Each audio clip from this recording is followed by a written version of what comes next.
Looking for a fast-charging, ultra-responsive stylus for your iPad? Meet the 2X Fast Charge Active Stylus Pen, designed for 2018 to 2025 Apple iPads. Take your creativity and productivity to the next level. Click the link in the video description to shop now on Amazon. Welcome to Amazon Insights. I'm your host today to discuss a story that's left many of us shaken and angry. The tragic death of Leony Salcedo-Chevalier at Amazon's JFK 8 warehouse in Staten Island, New York. Leony was just working late one night when he got hit by a truck while on duty, and despite being rushed to the hospital, he sadly didn't survive. This is not an isolated incident. It's part of a growing pattern of preventable tragedies that have left many Amazon workers injured or dead at work. In fact, according to the National Employment Law Project, the average injury rate for warehouses with over 1,000 workers, excluding Amazon, was just 3.8 per 100 workers in 2023.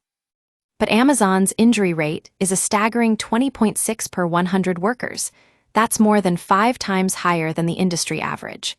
And if we look at the numbers, we can see why. In 2022 alone, Amazon recorded over 1,400 workplace injuries and illnesses, with many of those incidents involving heavy machinery or falling objects. Amazon has a history of prioritizing profits over people. Remember Christian Smalls, who was fired for leading a protest against unsafe working conditions during the pandemic.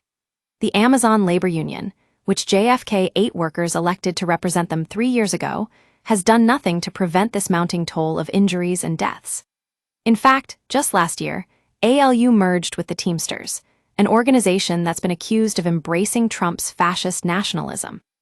The Amazon Labor Union had a chance to make a real difference, but instead of fighting for workers' rights, they've been working closely with Democratic politicians and bureaucrats who are more interested in protecting corporate profits than people's lives. That's why we need rank-and-file, independent organization, where workers have control over their own union. The question is, what can we do to change this? How can we hold Amazon accountable for the harm it's causing its workers? The answer lies in our collective power as workers. We need to demand better working conditions, fair wages, and a safe place to work. We need to support each other and organize ourselves, independent of the unions that have failed us. That's why I want to ask you, what will you do when your workplace is putting profits over people? Will you speak out against it, or will you sit back and accept it?